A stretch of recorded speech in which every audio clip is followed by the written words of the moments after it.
নমস্কার। আজ 5ই জুলাই রবিবার। আপনাদের সবাইকে জানাই আন্তরিক শুভেচ্ছা ও স্বাগত।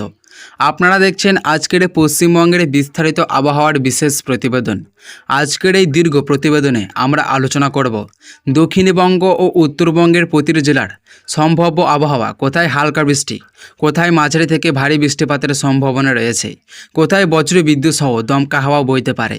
পাশাপাশি কৃষক, মৎস্যজীবী, ছাত্রছাত্রী, অফিস যাত্রী এবং সাধারণ মানুষের জন্য গুরুত্বপূর্ণ সতর্কতা নিয়েও বিস্তারিত আলোচনা করব। তাই পুরো প্রতিবেদনটি শেষ পর্যন্ত দেখুন। বর্ষাকাল এখনও পুরোপুরি সক্রিয়। বঙ্গোপসাগর থেকে প্রচুর পরিমাণে জলীয় বাষ্প পশ্চিমবঙ্গের দিকে প্রবেশ করেছে। এর ফলে রাজ্যের একাধিক জেলায় আকাশে মেঘের আনাগোনা অব্যাহত রয়েছে এবং দিনের বিভিন্ন সময়ে বৃষ্টির অনুকূল পরিবেশ তৈরি হয়েছে। দক্ষিণবঙ্গের বেশ কয়েকটি জেলায় ভারী বৃষ্টির সম্ভাবনা রয়েছে, আর উত্তরবঙ্গেও একাধিক জেলায় দফায় দফায় বৃষ্টি হতে পারে। প্রথমেই কলকাতার আবহাওয়ার দিকে নজর দেওয়া যাক। আজ সকাল থেকেই আকাশ আংশিক থেকে সম্পূর্ণ মেঘলা থাকতে পারে। দিনের শুরুতে কোথাও কোথাও হালকা থেকে মাঝারি বৃষ্টি হলেও দুপুরের পর থেকে বৃষ্টির পরিমাণ বাড়তে পারে। বিকেল এবং সন্ধ্যার দিকে বজ্র বিদ্যুৎ সহ বৃষ্টি এবং মাঝারি থেকে ভারী বৃষ্টিপাতের সম্ভাবনা রয়েছে। বৃষ্টির কারণে শহরের একাধিক নিচু এলাকায় জল জমতে পারে এবং যান চলাচলের সাময়িক সমস্যা দেখা দিতে পারে।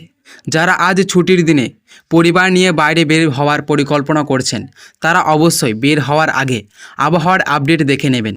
এবার হাওড়া জেলার কথা বলি। হাওড়া শহর ও তার আশেপাশের এলাকায় আকাশ বেশিরভাগ সময়ে মেঘলা থাকতে পারে। দিনের বিভিন্ন সময়ে বিক্ষিপ্ত বৃষ্টিপাত হতে পারে। কোথাও কোথাও অল্প সময়ের জন্য ভারী বর্ষণের সম্ভাবনা রয়েছে। হুগলি জেলার সকাল থেকে মেঘলা আকাশের পাশাপাশি মাঝে মধ্যে বৃষ্টির সম্ভাবনা রয়েছে। আরামবাগ, চুঁচুড়া, শ্রীরামপুর, চন্দননগর সহ বিভিন্ন এলাকায় বিকেলের দিকে বৃষ্টির প্রবণতা কিছুটা বাড়তে পারে। উত্তর 24 পরগনা ও দক্ষিণ 24 পরগনা জেলায় আজ সারাদিনই বৃষ্টির সম্ভাবনা রয়েছে। পূর্ব মেদিনীপুর ও পশ্চিম মেদিনীপুর জেলায় আজ কয়েকটি জেলায় দফায় দফায় বৃষ্টির সম্ভাবনা রয়েছে। দীঘা, কাথি, তুমলুক, ঘাটাল, খড়গপুর ও মেদিনীপুর শহরে বিভিন্ন এলাকায় মাঝারি থেকে ভারী বৃষ্টিপাত হতে পারে। বজ্রপাতের সম্ভাবনা রয়েছে। ঝাড়গ্রাম, বাঁকুড়া, পুরুলিয়া জেলায় দুপুরের পর মেঘের পরিমাণ বাড়বে।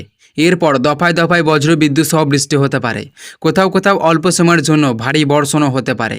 পূর্ব বর্ধমান, পশ্চিম বর্ধমান জেলার বিভিন্ন এলাকায় সকাল থেকেই গুমোট আবহাওয়া থেকে দুপুরের পর বৃষ্টির সম্ভাবনা বাড়বে।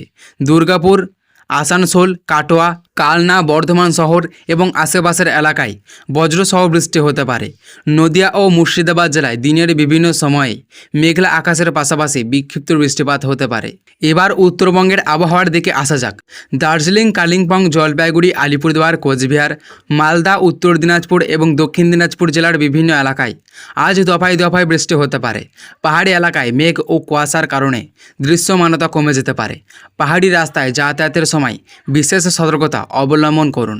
আজ বাতাসে আর্দ্রতার পরিমাণ বেশি থাকবে, ফলে বৃষ্টির আগে গুমোট গরম অনুভূত হতে পারে। তবে বৃষ্টি শুরু হলে তাপমাত্রা কিছুটা কমে গিয়ে আবহাওয়া তুলনামূলকভাবে আরামদায়ক হয়ে উঠবে। যারা আজ ট্রেনে, বাসে বা ব্যক্তিগত গাড়িতে দীর্ঘ দূরত্বের যাত্রা করবেন, হাতে সময় নিয়ে বের হওয়ার চেষ্টা করুন, কারণ ভারী বৃষ্টির সময় রাস্তায় জল জমে গেলে যানজট তৈরি হতে পারে। গাড়ি চালানোর সময় হেলমেট জ্বালিয়ে ধীরে চলুন এবং নিরাপদ দূরত্ব বজায় রাখুন। বজ্রপাতের সময় কখনো বড় গাছের নিচে দাঁড়াবেন না, খোলা মাঠে অবস্থান করবেন না, বিদ্যুতের খুঁটি বা বড় গাছের জায়গায় থেকে বিরত থাকুন। প্রয়োজনে নিরাপদ পাকা বাড়িতে আশ্রয় নিন। কৃষকদের জন্য আজকের বৃষ্টি অনেক ক্ষেত্রে উপকারী হতে পারে।